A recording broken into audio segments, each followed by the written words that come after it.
حضرت اسامہ بن زید رضی اللہ تعالیٰ عنہ. حضرت اسامہ آپ فرماتے ہیں مجھے نبی پاک سے کوئی کام تھا، یہ بھی ترمذی کی حدیث ہے. کہتے ہیں میں حضور سے ملنے گیا تو میں نے نا حضور سے بات چھیڑی، نبی پاک سے میں نے ذکر چھیڑا. جب وہ بات میں نے کرنی شروع کی نا تو حضور نے چادر اوڑی ہوئی تھی، بکل جس کو مارتے ہیں، کہتے ہیں چادر اوڑی ہوئی تھی تو نبی پاک کی نا چادر میں دو چیزیں حرکت کر رہی. تو جناب اسامہ بن زید رضی اللہ تعالیٰ عنہ فرماتے ہیں بات کرتے کرتے میری توجہ جب ادھر گئی تو میں اصل بات ہی بھول گیا. میں کہنا کچھ چاہ رہا تھا، میری زبان سے کچھ نکل رہا تھا. چونکہ جب توجہ بٹ جاتی ہے نا، اس لیے توجہ بٹ جائے تو پھر لفظوں کا حسن برقرار نہیں رہتا. تو جناب اسامہ بن زید کہتے ہیں میں کہنا کچھ چاہ رہا تھا، میرے منہ سے نکلتا کچھ اور تھا. تو سرکار سمجھ گئے. تو حضور صلی اللہ علیہ وسلم مسکرا کے کہنے لگے بھول گئے ہو نا بات. تو میں نے کہا حضور بھول گیا ہوں. تو کہتے ہیں میں بھی ان سے کب سے کہہ رہا ہوں کہ باز آ جاؤ، لیکن یہ نہیں آ رہے. کہتے ہیں میں اور پریشان ہوا کہ یہ کن سے حضور کہہ رہے ہیں. تو نبی پاک نے چادر مبارک کو کھولا، ایک بغل سے امام حسن نکلے، دوسرے سے امام حسین نکلے. یہاں بھی ملا پریشان ہے، بڑی ٹینشن میں ہے. کہتا ہے جی ہر نانا ہی اپنے نواسوں سے پیار کرتا ہے. تو میں نے کہا بیوقوف، یہ عام نانا نہیں، یہ وہ والے نانا ہے جن کے بارے میں اللہ کہتا ہے وما ینطق عن الہویٰ ان هو الا وحی یوحیٰ. فرمایا میرے محبوب اتنی دیر تک بولتے ہی نہیں جب تک میں حکم نہیں کر دیتا. تو امام حسن اور حسین کا پیار بھی اللہ کا حکم تھا، اس لیے ہو رہا تھا. فرماتے جب نبی پاک کی بغلوں سے وہ دونوں نکلے نا تو میں نے حضور کی آنکھوں میں چمک دیکھی، نور دیکھا. اور جیسے بندہ کسی سے پیار کرتا ہے تو چہرہ بھی بتا نہیں رہا ہوتا. آج کل کی زبان میں کہتے ہیں باڈی لینگویج، اس کی باڈی لینگویج بھی بتاتی ہے کہ یہ جو بات کر رہا ہے نا یہ طاری ہے. تو محبوب فرمانے لگے اسامہ یہ دونوں میرے بیٹے ہیں، یہ دونوں میرے بیٹے ہیں کیونکہ میری بیٹی کے بیٹے ہیں. اور فرمایا اسامہ میں ان سے بڑا پیار کرتا ہوں. کاش امت ان لفظوں کو سمجھ جائے. حضور نے فرمایا میں ان سے بڑا پیار کرتا ہوں، میں بڑا پیار کرتا ہوں. اور میں نے رب سے دعا کی ہے یا اللہ جو ان سے پیار کرے تو اس سے پیار کرتا ہوں. میں نے یہ دعا کی ہے اے اللہ جو ان سے پیار کرے تو اس سے بھی پیار کر. کربلا سے حاصل ہونے والے اسباق کے کچھ پہلو عنوان گفتگو رہیں گے. اہل بیت کا پیار فرائض دین میں سے ہے، صحابہ کی محبت فرائض دین میں سے ہے. اس طرح نماز پڑھنا فرض ہے، روزہ رکھنا فرض ہے، حج کرنا فرض ہے، زکوٰۃ دینا فرض ہے، استطاعت ہو تو حج کرنا فرض ہے. اسی طرح ابو بکر صدیق سے پیار کرنا بھی فرض ہے، جناب عمر سے محبت کرنا بھی فرض ہے، حضرت عثمان کی عقیدت بھی فرض ہے. اور نبی پاک نے فرمایا علی سے پیار کرنے والا مومن ہے.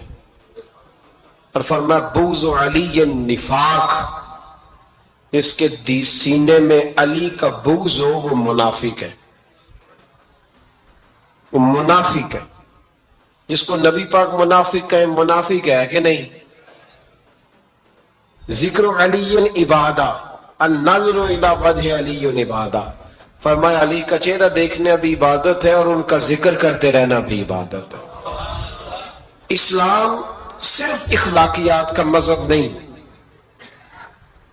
اخلاق، مسلمان کا اخلاق یہ اس کا پھل ہے، یہ اس کا پتے ہیں، پھول ہیں. لیکن نبی پاک کی غلامی، حضور کی محبت، صحابہ اور اہل بیت کا احترام یہ ایمان کی جڑ ہے. جڑ مضبوط نہ ہو تو نہ پھول اگتے ہیں، نہ پھل آتے ہیں، نہ ٹہنیوں پر کوئی پتا آتا ہے. جڑ کا مضبوط ہونا بڑا ضروری ہے. ان محبتوں کا سینے میں اٹھنا پہلا پہلو آج کے موضوع کا، اس کو ذہن میں رکھیں. محبت کا جوش مارنا، محبت کا جوش مارنا، پیار کا بڑھنا، طبیعت میں ذوق پیدا ہونا. یہ ایمان کی علامت ہے. یعنی حضرت عمر کی بات سن کے دل کا ٹھنڈا ہونا ایمان کی علامت ہے، اور امام حسین کی بات سن کے طبیعت کا سکون میں آنا یہ ایمان کی علامت ہے. حضرت فاطمہ الزہرا کا ذکر ہو اور وجود کے رونگٹے کھڑے ہو جائیں، طبیعت پہ کیف طاری ہو جائے، سیدہ زینب کا تذکر آئے تو آنکھوں میں آنسو چھلک پڑے، یہ ایمان کی علامت ہے. انسان کے وجود پر اثر ہو. لیکن جو آدمی کچی کچی باتیں کرے، کمزور کہانیاں سنائے کہ نہیں جی وہ ٹھیک ہے، اہل بیت ہی اصل تھے، سارا کچھ وہی تھے، صحابہ بس وہ. بھائی جس آدمی کے پیچھے مولا علی نماز پڑھتے ہیں وہ بندہ تجھے قبول کیوں نہیں؟ جس ابو بکر صدیق کے پیچھے وہ نمازیں پڑھتے ہیں تجھے کیوں نہیں قبول؟ جس عمر کے وہ مشیر بنتے ہیں تجھے کیوں نہیں حضرت عمر قبول؟ اور جس عثمان غنی کے بارے میں مولا علی کی یہ رائے ہے کہ امام حسن اور حسین کو تلواریں دے کے حضرت عثمان کے دروازے پر کھڑا کر کے کہا بیٹا یہاں کھڑے رہنا، کوئی دشمن عثمان کے قریب نہ آنے پائے. تو جس عثمان کے حضرت علی محافظ ہیں تجھے وہ عثمان کیوں قبول نہیں؟ یاد رکھو ہم لعنت بھیجتے ہیں فرقہ واریت پر، امت کو تباہ کرتے ہیں وہ لوگ جو فرقہ واریت پیدا کرتے ہیں. لیکن آپ کو بتاؤں جس جماعت سے آپ کا تعلق ہے نا اس جماعت کی امت مسلمہ کو ضرورت ہے. قیامت بھی 10 محرم کو ہی آئے گی، جمعے کا دن ہوگا. تو میں آج دل کو حاضر ناظر رکھ کے اپنی طبیعت کو حاضر پا کے باشعور آپ کو کہہ رہا ہوں جاگ کے سننا، خدا کا واسطہ آپ اس جماعت سے تعلق رکھتے ہیں. اگر کافر کے سامنے اسلام کا کوئی چہرہ پیش ہو سکتا ہے تو صرف سنی کا چہرہ پیش ہو سکتا ہے. ختم ہو گئی بات. ورنہ کوئی صحابی کا بے ادب ہے، کوئی اہل بیت نبوت کا، آج مجھے کہہ لینے دو، کھول کے کہہ لینے دو.